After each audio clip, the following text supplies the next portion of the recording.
¿Cómo están ustedes? Hacía algunos días que no hacíamos esta entrevista a fondo, pero hoy no podía dejar de hacerla, porque sin duda alguna a todos en la región le preocupa y le ha llamado la atención nuevamente los problemas que hubo y que hay y que a lo mejor están en vías de solución en el puerto de Valparaíso. Hoy conversamos con el presidente interino, el vicepresidente.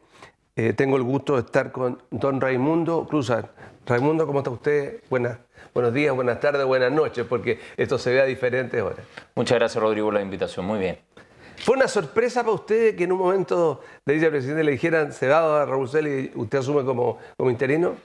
Bueno, la verdad es que es una sorpresa, sí, porque uno no se imagina estos cambios, que generalmente son bastante imprevistos, así que sí fue una sorpresa y un desafío importante también, tomando en cuenta la situación que está enfrentando el puerto, pero lo tomo con mucha alegría y con toda la energía para tratar de trabajar a resolver el problema que está quejando en este momento el puerto de Valparaíso. Entremos en el tema de lo que pasó. Los diarios La Segunda en Santiago, el Mercurio de Santiago en general, hablaban de que el problema del conflicto en el puerto de Valparaíso, por qué se había producido la salida del presidente, era porque quienes estaban en conflicto eran, entre comillas, como arrendatarios y el arrendador era el puerto de Valparaíso, porque los que están en conflicto son empresas a las cuales se le han entregado una concesión. Y por otro lado, en Valparaíso el intendente decía que este era un conflicto entre privados, que no tenía nadie que meter. Pero la visión que dieron a entender los medios de Santiago es la que le dije al principio. Quiero saber si esa es la realidad y si por eso usted, que es un experto en conflictos, porque ha estado en varios otros conflictos bastante más complicados, el señor que tiene usted aquí estuvo en un conflicto del Transantiago. Sí, eso sí que son conflictos. Mira, yo la verdad aquí creo que estos conflictos son muy dinámicos y parten de una manera y van escalando o van mutando dependiendo cómo se van manejando. Y efectivamente todos estos conflictos laborales, la primera etiqueta que reciben es que son un conflicto entre privados. Eso es así. Pero en este caso puntual había una situación que era un conflicto que nace desde las bases. Y en general cuando eso es lo que ocurre, si es que no se atienden desde el origen, empieza a perderse el control. A ver, ¿qué quiere decir usted con que un conflicto que nace desde las bases? Lo que quiero decir con eso es que aquí, en particular en el tema de la relación laboral portuaria, del esquema de trabajo de los puertos, hay temas pendientes que frente a un hecho constatable como la baja de trabajo para los trabajadores eventuales en estos últimos meses, producto muy en específico de que una naviera dejó de operar con Valparaíso y fue a operar con San Antonio. Eso redujo la cantidad de turnos y por lo tanto los trabajadores eventuales se vieron en una situación súper precaria porque empezaron a tener 6 a 8 turnos contra los 20 que podrían haber tenido o 22 que tenían en otro momento. Entonces no les daba para parar la olla. Entonces se produce un problema de base en que las bases empiezan a apretar a sus dirigentes y eventualmente a otros delegados o representantes no formales para que traten de resolver este problema que es una cosa en lo cotidiano, un tema de plata, de tratar de resolver la situación para poder llegar con comida a la casa en el fondo. ¿Y qué es lo que pasa? Que si uno mira el Código del Trabajo, el artículo 133 y siguiente, trata el tema de los trabajadores portuarios, en particular de los trabajadores eventuales. Resulta que si uno hace un poco de historia se encuentra con que esos artículos tienen 150 años de antigüedad, los mismos. Entonces, bueno, no es de extrañar, es que el código penal, digamos, el Código Civil chileno han tenido modificaciones no sustanciales porque lo sustancial viene de la época de Andrés Bello. Sí, pero la diferencia aquí es que si uno mira todos los tipos de trabajos como muy particulares, Chile los ha venido atacando o modificando o actualizando uno a uno. Por ejemplo, los trabajadores de casa particular, los trabajadores del retail, los temporeros. Han sido condiciones particulares de trabajo que el legislador o el ejecutivo ha presentado iniciativas y se han ido modificando y se han ido como actualizando. Eso en el tema portuario había quedado alojado en la discusión de la ley larga de puertos, pero la verdad es que la ley larga hoy día no se está discutiendo y por lo tanto estaban pendientes estos temas laborales portuarios. Entonces yo veo aquí que hay una oportunidad muy importante para el país para atender este problema de fondo, sin perjuicio de que hoy día tengamos la buena noticia de que el concesionario que faltaba por reunirse con sus trabajadores en conflicto, que era TPS, esta mañana lo hizo con los dirigentes simultáneamente y se instaló por lo tanto una mesa de trabajo, cosa que no había ocurrido de esa manera en estos 25 días de paro. Y para mi gusto, y mirando también la experiencia que tuvo el concesionario del Terminal 2, una vez que se instaló la mesa, yo estoy seguro que la solución de este conflicto puntual, sin perjuicio de la mesa de trabajo de largo plazo para atender estos problemas de esquema laboral de puerto, se va a resolver claro, porque rápidamente. llamaba mucho la atención de que los de TCBAL habían llegado a acuerdo y los de TPS todavía dilataban y dilataban esto. Entonces, uno, claro, pensaba de que o había poca flexibilidad por parte de ambas partes, no habían intenciones de llegar a un acuerdo, y miraba, por ejemplo, también las amenazas de paro en todo Chile, que llegaron a ser bastante fuertes. Sí. Yo creo que en ese sentido hay alguna diferencia entre la situación de TCBAL en el Terminal 2 y de TPS en el Terminal 1 con sus trabajadores, pero efectivamente yo creo que fueron estrategias o lecturas del conflicto distintas de los dos concesionarios. Y finalmente lo relevante es que hoy día la mesa está instalada. Ha tenido un costo importante, no digo solamente económico, sino que para el país, para la ciudad y Valparaíso no se puede dar el lujo digamos, arriesgar su estabilidad en la actividad portuaria porque es muy importante para el desarrollo y para el mantenimiento de la ciudad de Valparaíso. Así que yo celebro mucho que las labores del Ministerio del Trabajo, el Ministerio de Transporte, la propia PB y obviamente la voluntad del concesionario y de los trabajadores desde que se dieran las condiciones para que se instalara esta mesa finalmente haya dado buenos resultados y yo estoy seguro, como digo, que una vez con la mesa instalada vamos a tener resultados definitivos en el corto plazo. Ahora, Raúl Celis, por ejemplo, dijo que había una motivación política detrás de esto. Efectivamente la hay, la hubo. ¿Tiene alguna esta huelga no es solamente un tema reivindicatorio?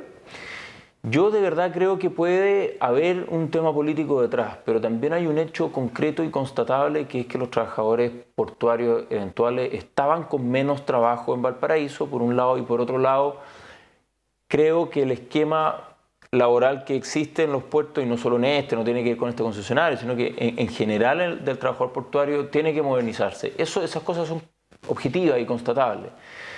A mí como EPB, más que las causas, me preocupan las consecuencias. Yo como EPB tengo que tratar de que el puerto opere con normalidad y con la mayor capacidad posible y a eso hemos estado abocados. En nuestra opinión, para conseguir eso, lo primero que había que hacer era generar el diálogo. Hoy día ese diálogo ya se ha iniciado y los trabajadores han tenido control sobre los más revoltosos, digamos, o más subversivos y hasta ahora hemos visto durante el día bastante más tranquilidad que la que habíamos visto antes.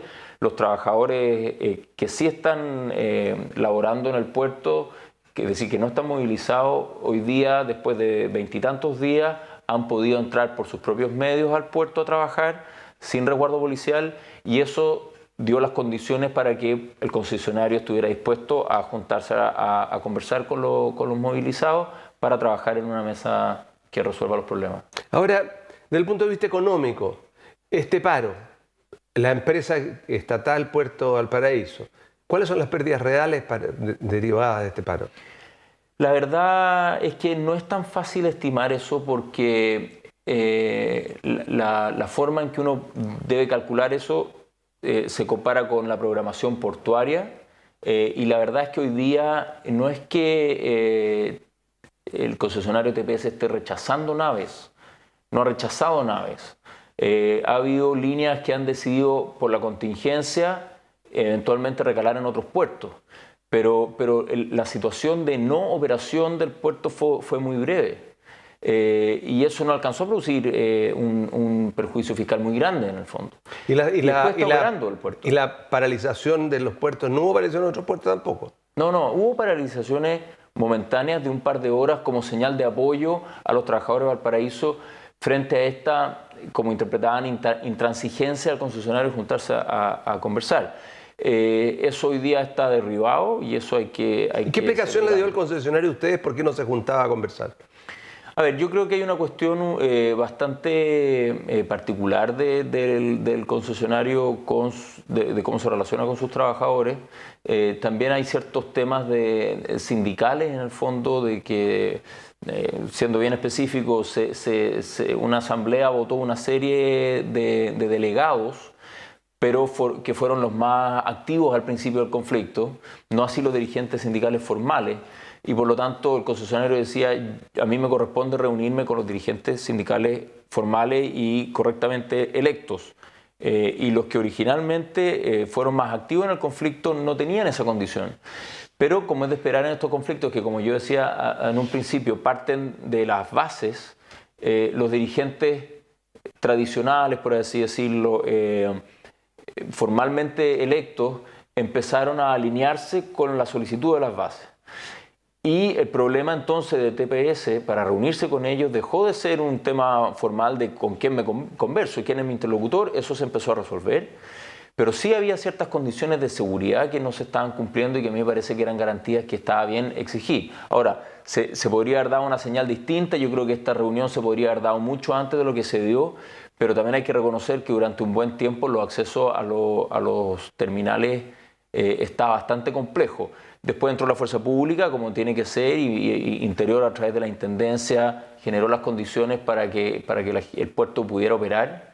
Y ahora que se van a ir viendo señales de normalidad, el puerto no solo va a estar operando en su Terminal 1, sino que además va a retomar sus niveles de operación que se espera para estas fechas del año.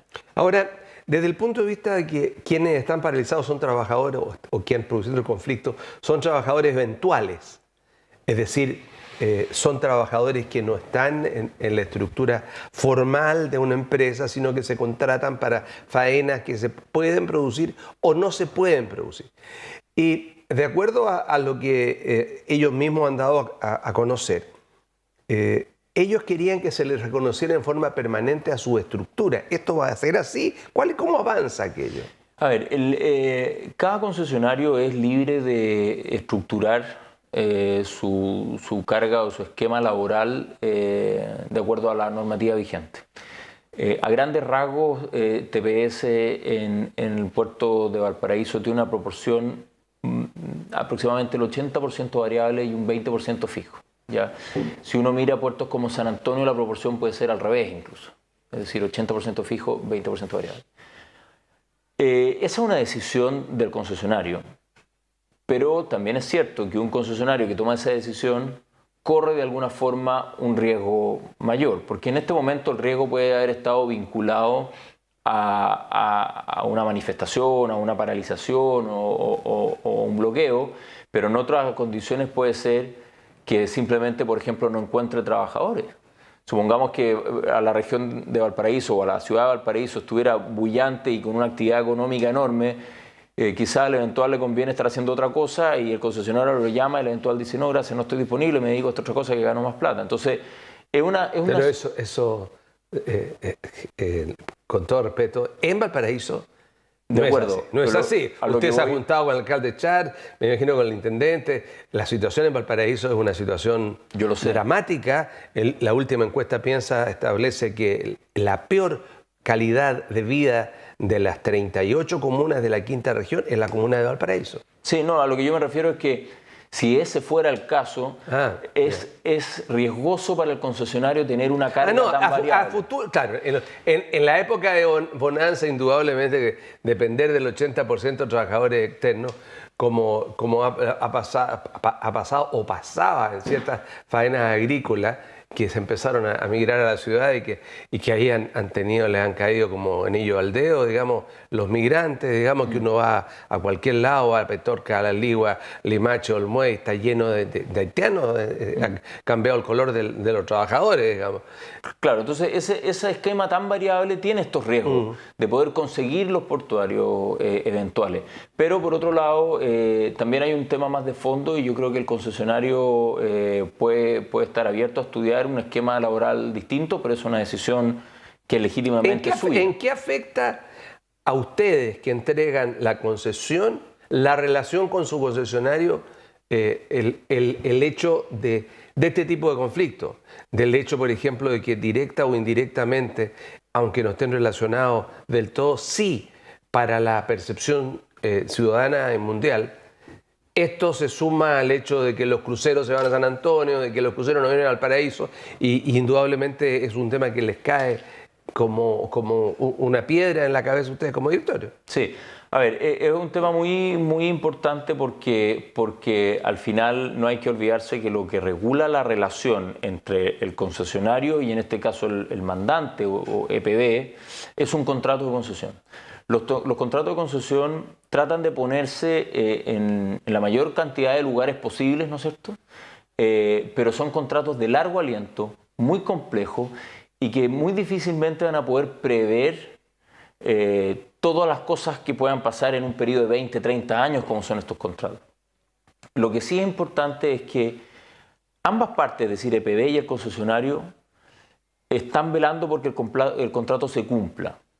Y nosotros como EPB estamos administrando el contrato. En algún momento acá se dijo, oye, no se está administrando el contrato porque no se le está pasando multa o no se le está coaducando. El contrato se está administrando. Lo que pasa es que hay ciertos hechos, como fue el conflicto al inicio, que generaron un evento de fuerza mayor, porque efectivamente se produjo un bloqueo que nadie esperaba, es un evento de fuerza mayor, por lo tanto el puerto no pudo operar. Después se despejó eso, el puerto volvió a operar. Los tiempos en que han atendido a las naves son tiempos que están dentro de lo aceptable para el contrato. Frente a este punto, ¿quién pide la intervención de Carabineros? ¿Usted o la Intendencia? La que formalmente le corresponde pedir la participación de Carabineros es la Intendencia, pero para eso tienen que darse ciertas condiciones. Por ejemplo, para que Carabineros o Fuerza Pública en general entre a un lugar privado, el propietario tiene que estar de acuerdo. Y el propietario son tiene ustedes. Que escribir una carta. Claro, y el concesionario en este caso también, porque cuando uno cede en concesión un territorio, el concesionario es responsable de ese territorio también. Pero todo eso estaba conversado en un principio, pero formalmente, claro, todos llamamos al intendente, ¿no es cierto? Y le dijimos, necesitamos esto, esta es la situación que tenemos, la gobernadora hizo lo mismo, y finalmente la provisión del orden público es una responsabilidad del Ministerio del Interior, y en ese sentido corresponde a la intendencia. Ok, usted recién habló al principio de esta entrevista de que había y se estaba instalando y que iba a haber una mesa de trabajo permanente. Esta continuidad de esta mesa de trabajo permanente en que me imagino estarán ustedes, los concesionarios y este tipo de trabajadores y quizás los otros, ¿tiene qué objetivo? A ver, yo aquí, solo para aclarar, hay una mesa de trabajo que está llevando a cabo el concesionario con sus trabajadores eventuales para resolver este conflicto puntual. Lo más de largo plazo, probablemente el Ministerio de Transporte va a liderar una mesa de trabajo con el Ministerio del Trabajo, con los trabajadores y eventualmente, por ejemplo, la Cámara Marítimo Portuaria, algunas empresas portuarias, otros concesionarios, en fin. Y esa va a ser una mesa que el objetivo que va a tener es revisar el esquema laboral en los puertos del país. Como mencionaba, el Código del Trabajo contempla a los trabajadores eventuales, sin embargo las condiciones son bastante más precarias que lo que uno vería para otro tipo de trabajos especiales como son los portuarios.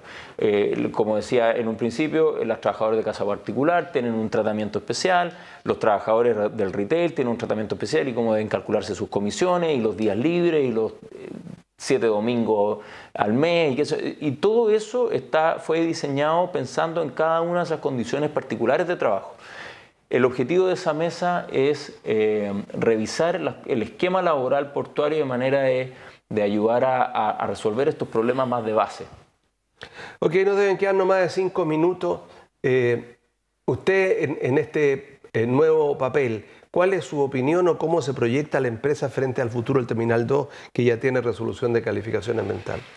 Bueno, a ver, lo primero que hay que mencionar es que el directorio sigue siendo el mismo. Hay un miembro del directorio que ya no está y el CEP está trabajando en reestructurar el directorio, pero los demás miembros del directorio somos los mismos y las decisiones que hemos tomado en ese sentido se mantienen.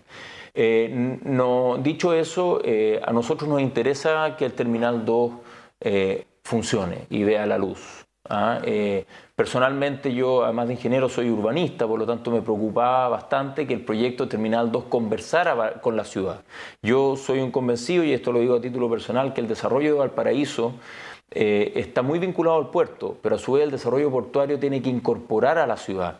Y eso es un desafío bien importante porque en Valparaíso hay muchas opiniones muy fuertes, todas muy valiosas, pero cuesta conseguir los acuerdos. Hoy día se ha conseguido a través de la resolución de calificación ambiental de un proyecto muy complejo, se ha conseguido ese acuerdo, por lo menos en la institucionalidad.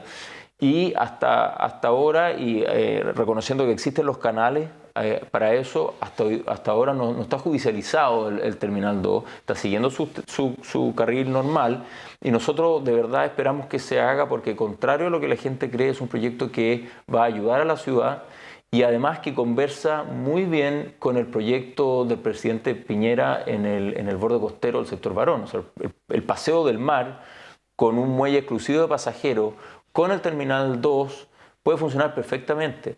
Si uno mira los puertos del mundo, uno se encuentra que la actividad portuaria es más o menos igual a la que hay aquí. O sea, estéticamente ningún puerto es muy bonito. Las grúas son los que son, los containers son los que son. Pero existe una contraprestación del puerto hacia la ciudad, que es entregar un vínculo con el borde costero, pero también muy rico. Correcto, pero es que también hay... Y eso va a ocurrir ahora con el paseo del mar. No, que no me quedan más de un minuto, pero eso funciona, por ejemplo, en Nueva York, Nueva Jersey, por el concepto de que el municipio está incorporado en el directorio, en la administración del puerto. Es parte del... ¿No se ha pensado en incorporar a los alcaldes, en cambiar la composición del directorio, de que la ciudad esté presente con algún miembro dentro de los directorios? Bueno, yo creo que el Comité Ciudad-Puerto busca exactamente eso. Estaban dormidos y ahora, a raíz de la discusión del T2, se ha vuelto a instalar y se están ya, debutó, digamos, las primeras sesiones del Comité Ciudad-Puerto, y no solo para Valparaíso, también para San Antonio. Yo creo que muchas veces las ciudades portuarias han digamos, diseñado su desarrollo, su modelo de desarrollo portuario a espaldas de la ciudad, en circunstancias que en los tiempos que corren tiene que ser con la ciudad. Y eso es un cambio de paradigma, pero que yo soy un convencido que el Terminal 2 va a ayudar a concretar. Ok, Raimundo, muchas gracias. Al finalizar, una sola pregunta. Usted se juntó con el alcalde Chap, hubo una reunión, digamos. ¿Puede adelantarnos algo de aquello?